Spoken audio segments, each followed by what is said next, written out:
Hey y'all. This is episodes 3 and 4 of Rabbit Hole. Um the algorithms of control and the person in your ear.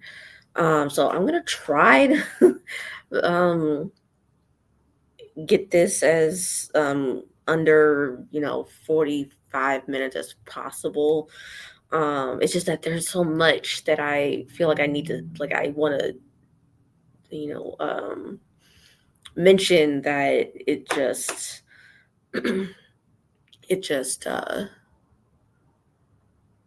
I feel like I end up saying a lot more than and I talk for a lot longer than I mean to. But um hopefully with episode 3, it's basically allows me to kind of shorten it a little bit, but we'll see. Basically in episode 3, it toggles between 1986, 2013, 2017, 2018, and the present day.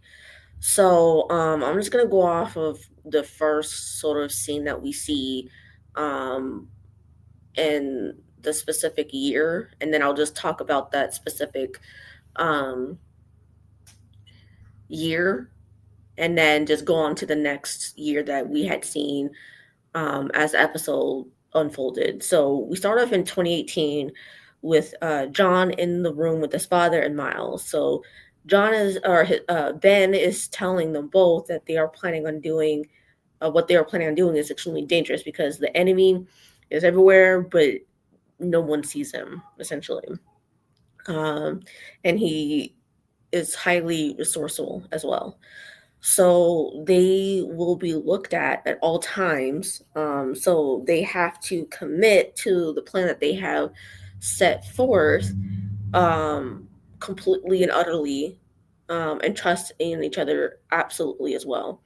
But also absolutely doubting everyone else, essentially, because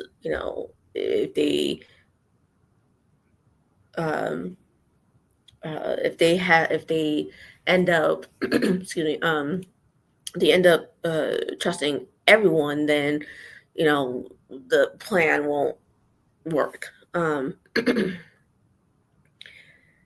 So he asked John and Miles if they're up for it, and they say yes. um,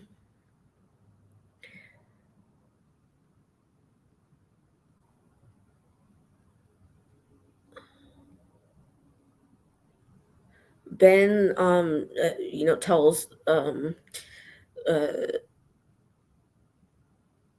them that Crowley's attracted to the company specifically because he is hoping to uh, use something or some company to topple the United States, because as of that year or around in that year, there is a lot of anger and division at the moment. Um, Ben says that there are two big advantages. One, Crowley thinks Ben is still dead, and two, he doesn't know that Ben is or John is his son, which lends to family, which yeah lends to family being um, exploited essentially.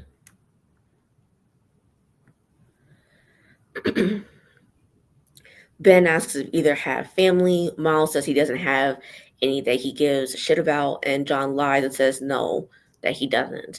They then decide, after, um, well, Ben first before Miles Miles and John leave. Ben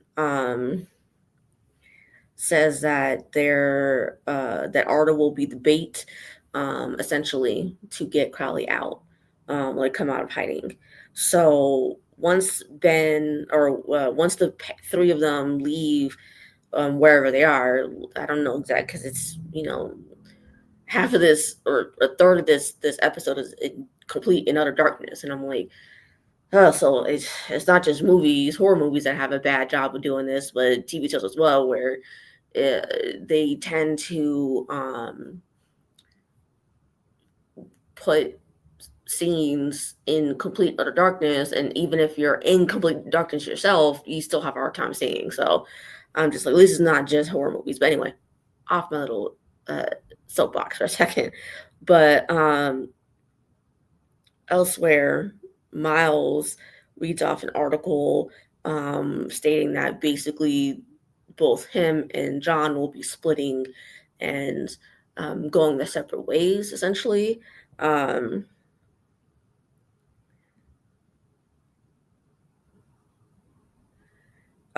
and they decide to cut contact to keep up quote unquote appearances.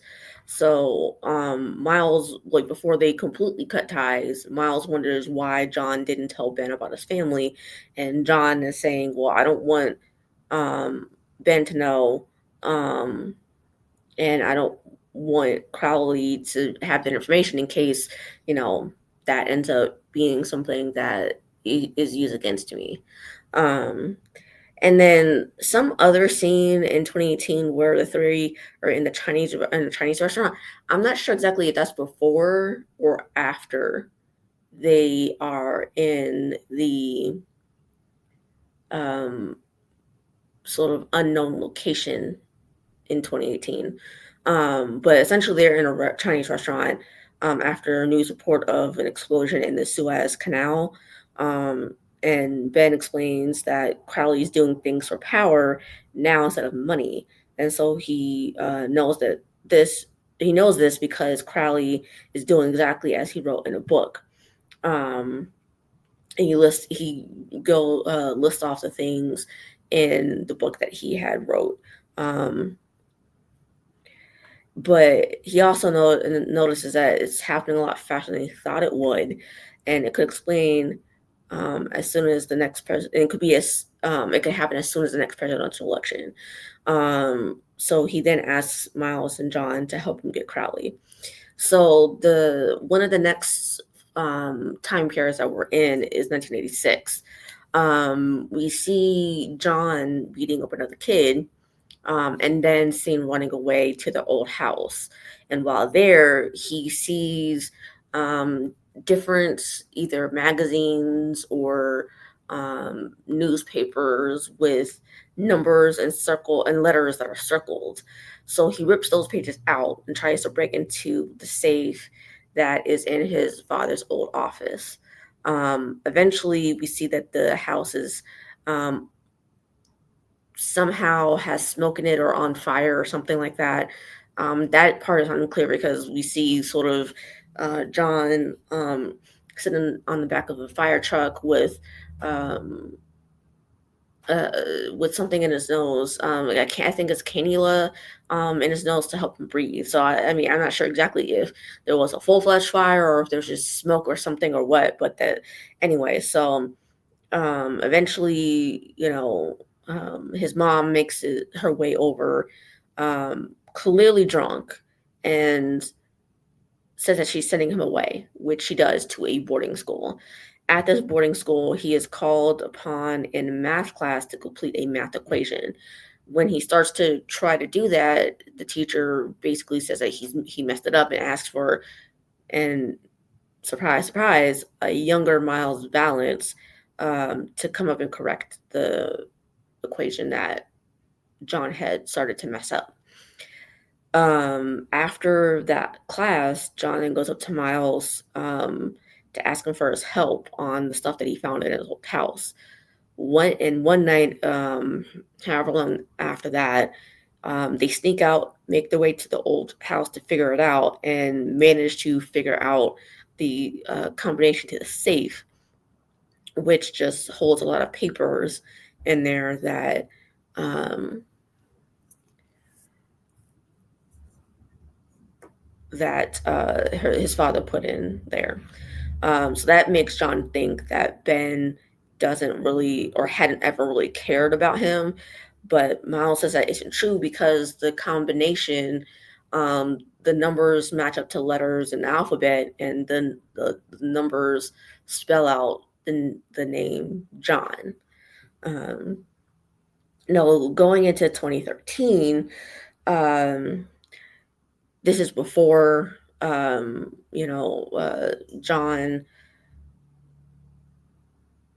is talking with his father about the plan and all that. So John and Miles are having a meeting with some CEO of a snack company, where they suggest that he beat a rival company in the works of creating and testing a new snack that they think will cause the CEO they're talking with um, to have sales drop significantly. So they offer an idea of using a mass psychogenic event or simple hysteria where they send in people undercover to see who is prone to suggestion in the rival's company testing. So that's what they do. They send in people um, and uh, they will figure out who is the most susceptible, and that will end up causing the rival snack to be derailed for at least a year. Um, Once that meeting is over, Miles tells John about a program that will predict her person's behavior that in a coworker, friend, parent, or even a spouse after X amount of likes on Facebook. So Miles wants John um, to like sort of invest in this, and John agrees. This I'm not entirely sure how this whole scene plays into the bigger in the grand scheme of things, but I'm assuming it has to in some way. I'm not completely seeing it at all because, or I'm not seeing it at all really because of the fact that um this was like the shortest part of this episode, so I'm not exactly sure what this has to do with anything else. I'm hoping that we kind of get something that kind of nods back to this particular part of this episode, because in episode 4 I didn't necessarily see or hear anything that um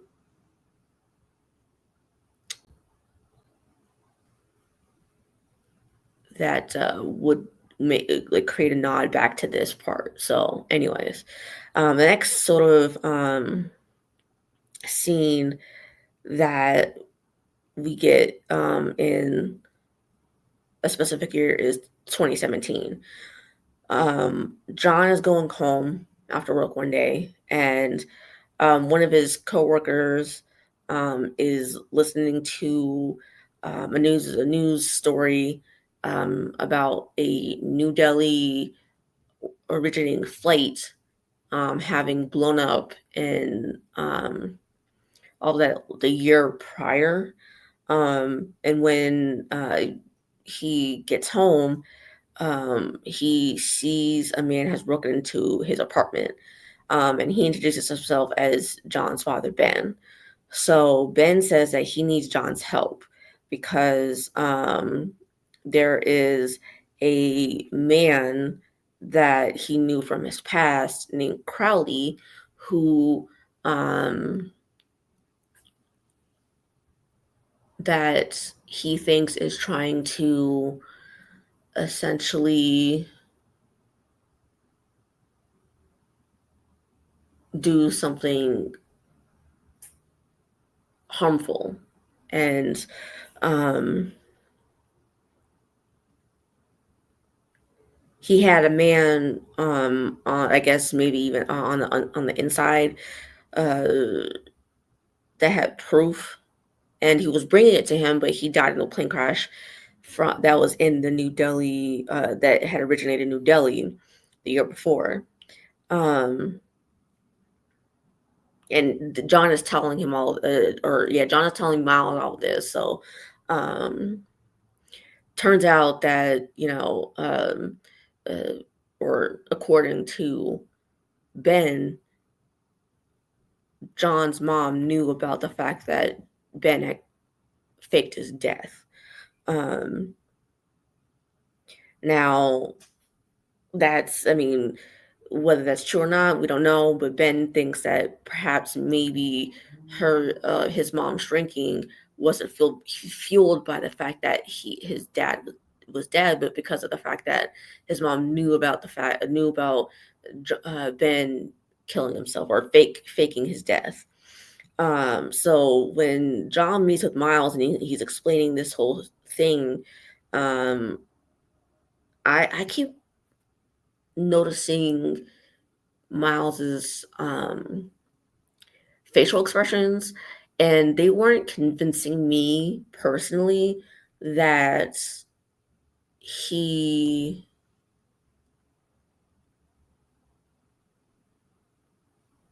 was like he was just hearing about this news for the first time.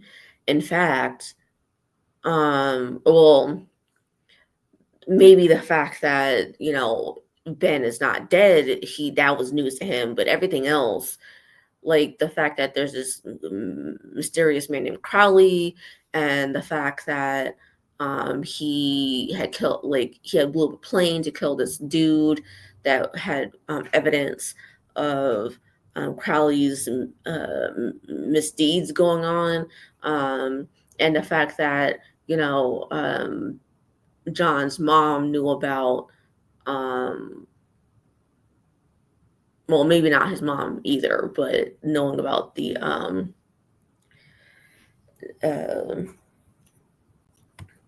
maybe not his mom knowing about the faking of the death. But yeah, for the most part, I just don't think that he was that convincing. Um, that he didn't know about um at least the whole Crowley person and what he's doing and why he's doing it.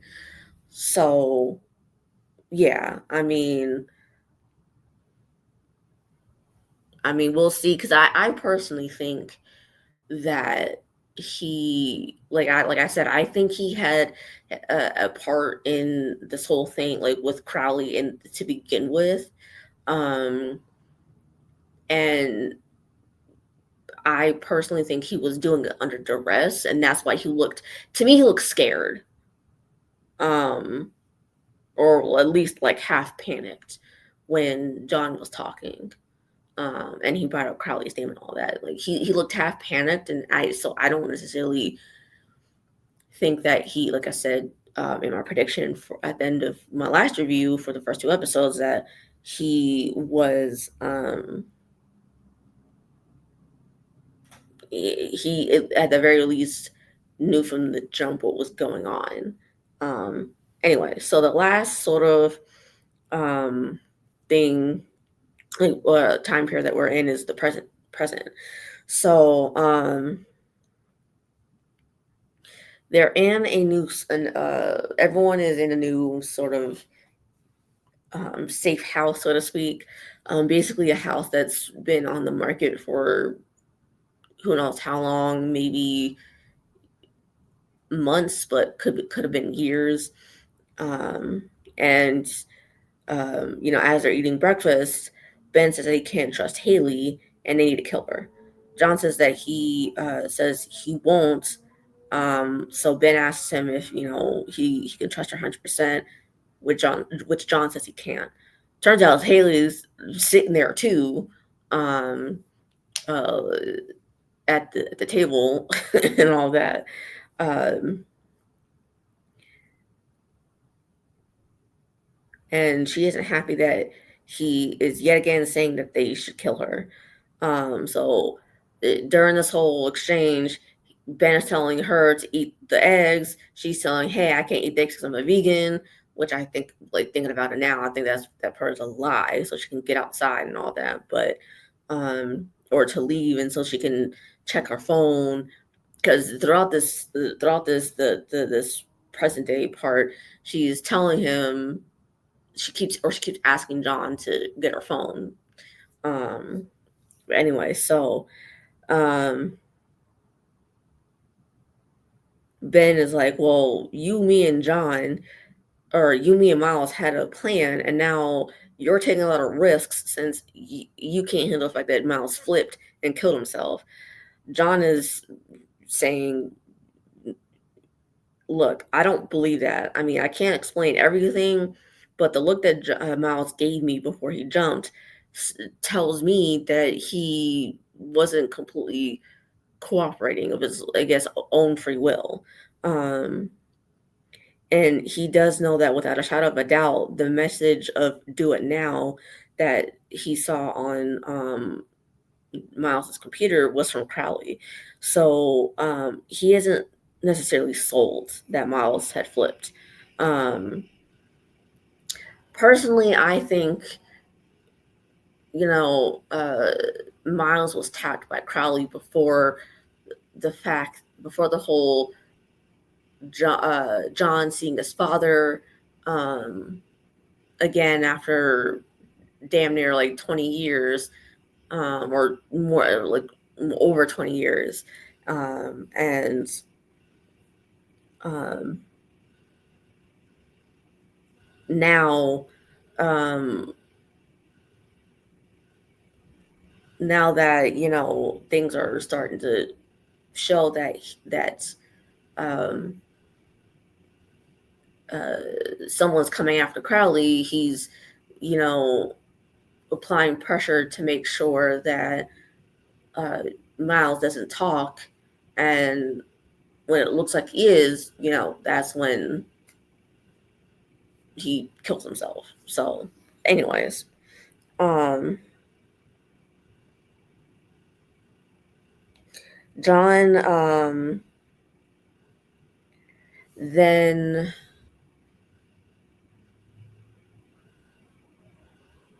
makes two attempts on the password to Miles's computer, and as he's doing that, in Arda, um, and I think Arda Analytics, there are two people watching John as he does this,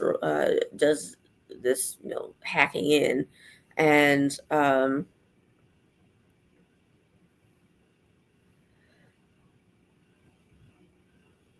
and he she has Xander from what's his face,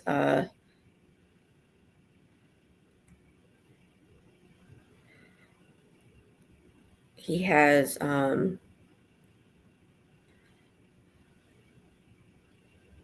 Xander, the guy that John followed into the restaurant. Um, he has she has Xander paged. So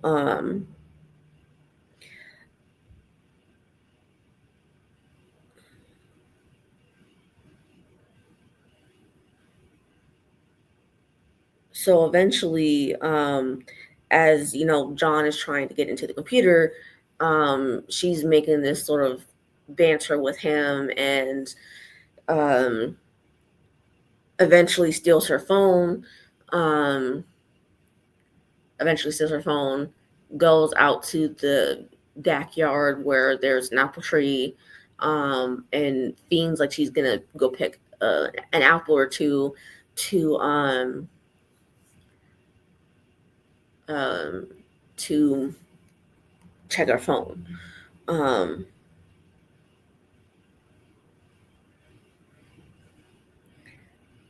as she's out there doing that, Ben is trying to feed Ham, but he won't eat. Eventually, Ham does eat, and Ben tells him that that the only one to know why people want him dead or wanted him dead, and that a podcaster who's, you know, playing on a tablet nearby is right. That one of his investigations touched a nerve. Ben asks how many investigations Ham is currently running and if he knows the name Crowley, but he doesn't say anything. So and during that time, John tries to put in another password and is now down to two attempts to get in. In the backyard, um, Haley logs into something before that I didn't necessarily catch before Ben pops up behind her. And so she hides the phone behind her as they talk. So Ben asks her if, she is who she says she is, and she is. She says she is. Um, so he's wondering who she's working for, and she says, "I'm a home aid network lawyer." Um, he wants her to show him her what's in her hand. She lifts up her right hand, which had the phone in it, and we see that the phone is no longer in her hand. And we see that she dropped the phone on the ground. And so we see a screen showing that what looks to be over $26 million in a bank account. Um, Now we see that Jonah only has one more attempt left. And so he realizes that the password is a cipher, just like the one used at the safe or on the safe at his house when he was a kid. So he figures the cipher out, punches it in, and is able to get into it. He manages to get at least some things onto like a hard drive, and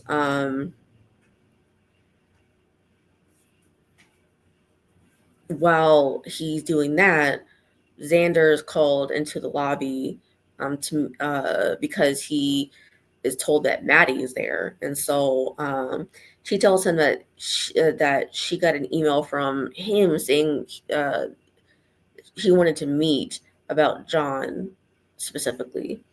He realizes that that was a diversion, goes back into the uh,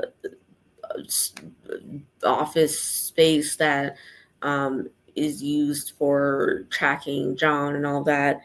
And he sees that John cracked the password and got into the computer or the hard drive or whatever. And um, Xander tells him to uh, kick John out of the computer, or the hard drive essentially. Um, once John gets what he needs, they destroy all or at least we see that John destroys all the devices, like the phones that they were using before they decide to leave. Um, Xander is then seen getting a phone call from a blocked number and tells the other person that the plan didn't go as expected. Um, and after hanging up with who I assume is Crowley, um, decides to leave and go back up to his office that I guess was presumably Miles's office. And along the way, he brushes off Maddie again in the lobby. So as Maddie exits the building and is outside and talking on the phone with the superior, um, Xander, what I thought was jumping off the roof and killing himself, um, she tells her superior, you know, something bigger is going on. And she just says, "Well, I have a feeling there's something going on," after he lands on the ground behind her. So this leads into episode 4, The Person in Your Ear. So um, it starts off with us seeing the stuff that happens between the time Xander blows off Maddie for the second time and when he jumps. A courier who looks to be the intern makes his way to Xander's office and actually forces Xander off the balcony to his death. So we then see a podcaster from the previous episode saying that the government uses vaccines to insert tracking devices into the American people. So um, we then see Maddie looking at camera footage after Xander dies and thinks a courier is the intern from John's office. Um, Elsewhere, we see um, John um, and everyone else at a not necessarily an abandoned house, but now an abandoned building. So he thinks he found something. Miles bought something called NFTs, which are which is basically cryptocurrency, and it's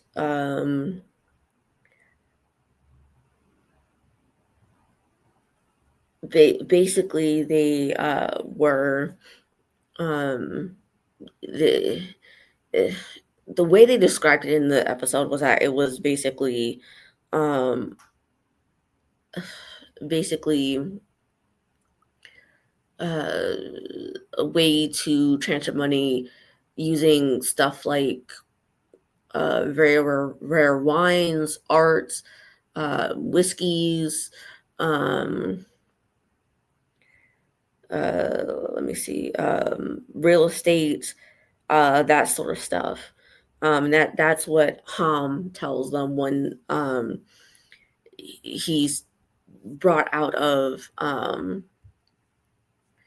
he's brought out of like the place that they forced him to be in and all that. So um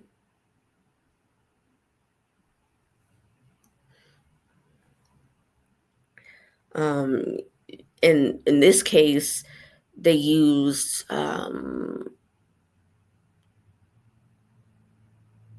money, like they transferred money to him when he had like sold off some like art or something like that, which was suspicious because to John, Miles never liked art, so there was no reason to be selling it and therefore getting money from in the form of cryptocurrency. Um,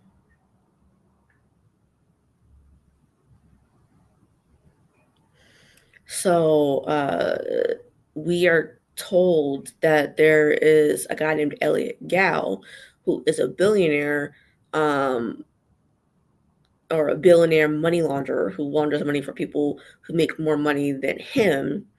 Um, and that is who sent him the money essentially.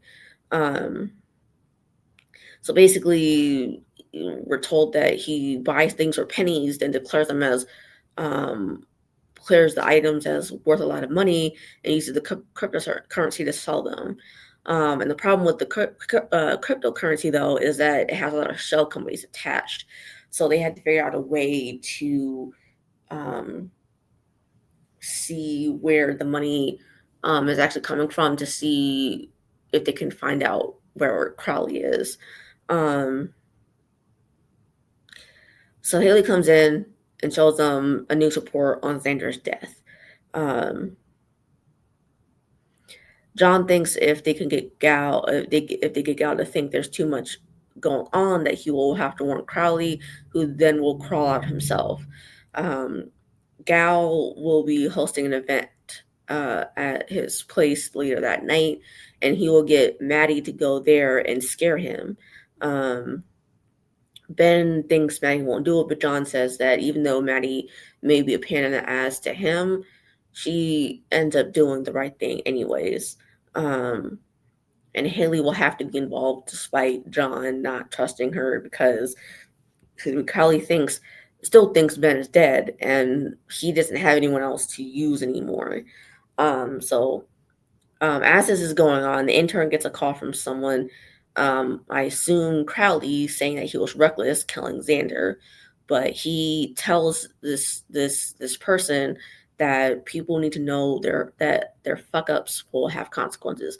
His words, not mine. Um, so as Maddie goes to visit the intern's place while he's not there, she is searching and gets a phone call stating that she was texted saying that Ham was investigating Gal. So she ends up asking, I think her name was Anna, to get a phone number for Gal. And so she ends up calling Gal about the financials of stuff he brokered for Arda.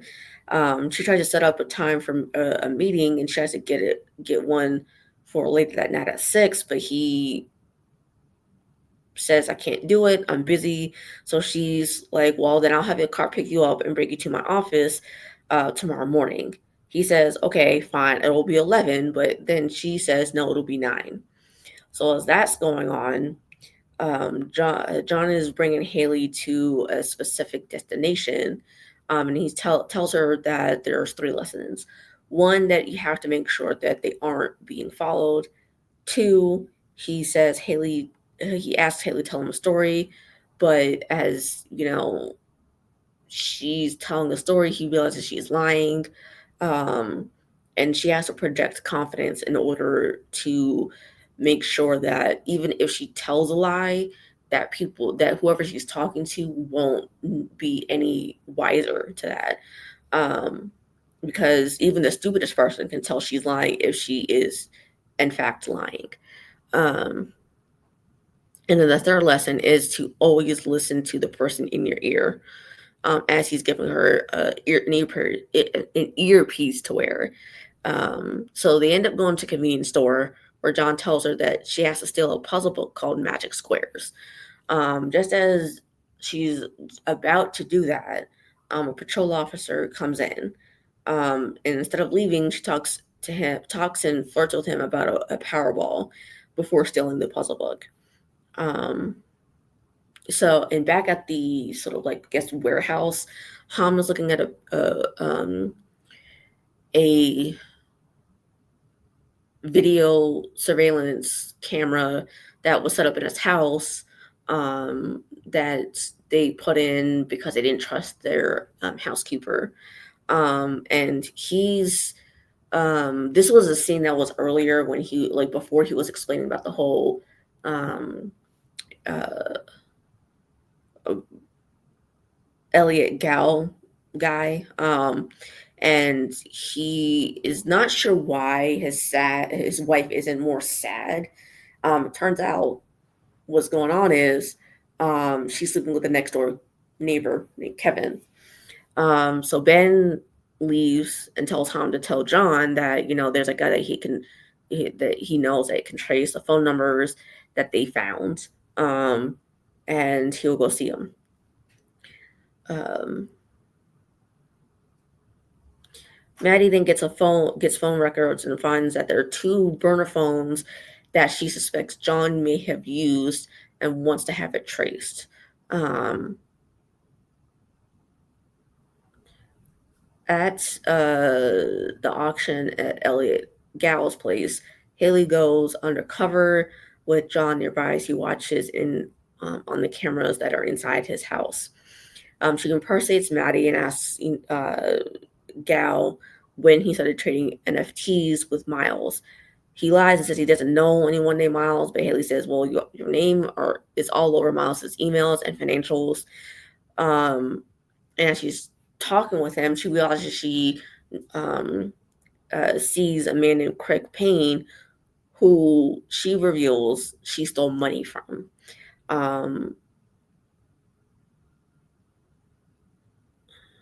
So she leaves, and Gal gets a text from a private number saying that they know he's talking to the FBI. Craig then sees Haley, and John tells her, stay where you're at. It's not safe to abort mission. Um, and he says that he knows who the blue people in the blue Mercedes are now. They are working with Craig Payne, and they are trying to get the money that she stole from him. John tells Ham, who's still looking at the video of his wife and Kevin, who's now in his bathrobe in the house, and John tells Ham to get a clipboard and meet him outside the front of the building. So they end up going into the building where they pretend to be building inspectors, and or specifically elevator inspectors. So they go in. Um, John goes to what looks like the parking garage, while Ham goes upstairs into the elevator upstairs with Craig's men. And before he gets off the elevator, he presses all the buttons to delay them as much as possible to help Haley get out as quickly as she can.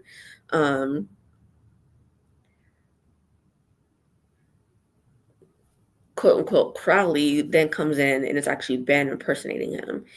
Gal says that he when Ben talks with him, he says that he inferred that he was concealing the source from of the money from the Treasury Department. Um, Gal then lets slip about something called interverse and something called the ledger eventually. Uh, but Gal starts getting text after text after text from the real Crowley. And one of the texts asks him to take a picture of the guy impersonating him. And when he does, Crowley realizes that it's Ben. Um, so John causes the power to go out on the building, which then in turn causes everything to be dark as hell again. And basically, Ben and Haley escape. Everyone eventually gets out and gets back to the van. So Ham says that Interverse is a web media company.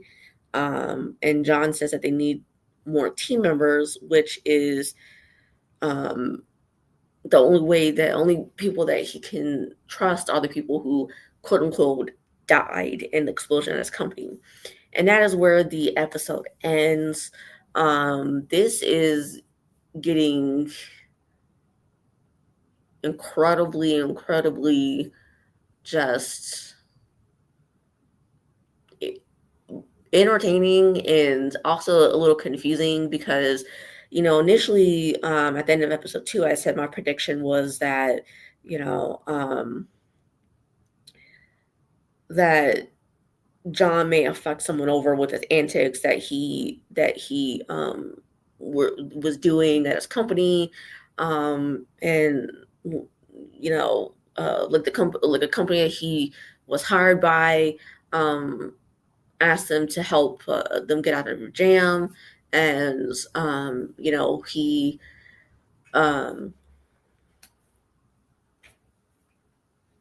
he screwed over a company that he didn't necessarily uh, or screwed over a company that took a few years to kind of like get their money back up and to be able to get back at him and whatnot. But um,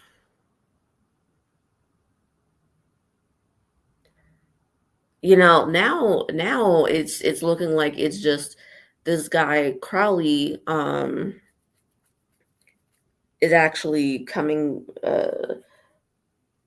after Arda, or trying to use Arda and all that. And so yeah, I mean, my second part of the prediction was that it had to do this whole thing had to do with something that um, had something to do with his father's death, where the person or people who killed his dad was a client of John's. I mean, so the fact that they're a client of John's is not necessarily true, but it does have to do with his dad's death, or quote unquote fake death. Now,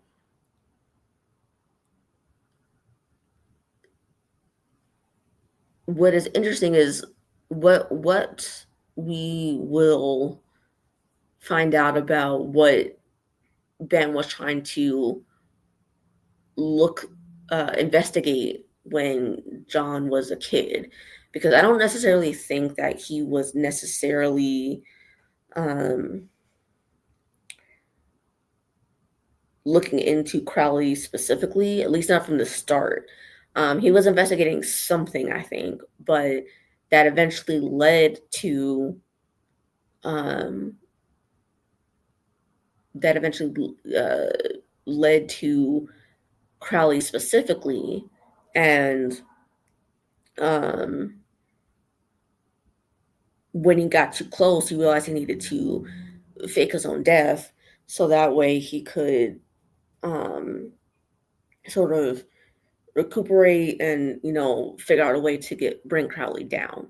Um, so Yeah, I mean, I'm curious to see how this all started, but um, given that we have only 4 more episodes left, I'm not entirely sure we will get that complete backstory.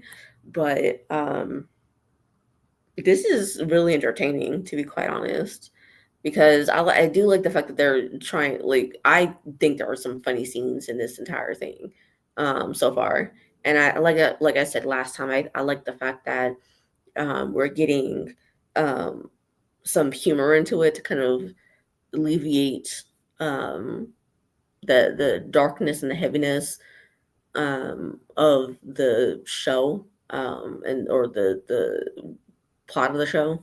So I'm curious to see what else is gonna happen. But that is the episodes 3 and 4. Let me know what you guys think if you have watched the um, episode so far along with me, and I will see you guys next time. Bye.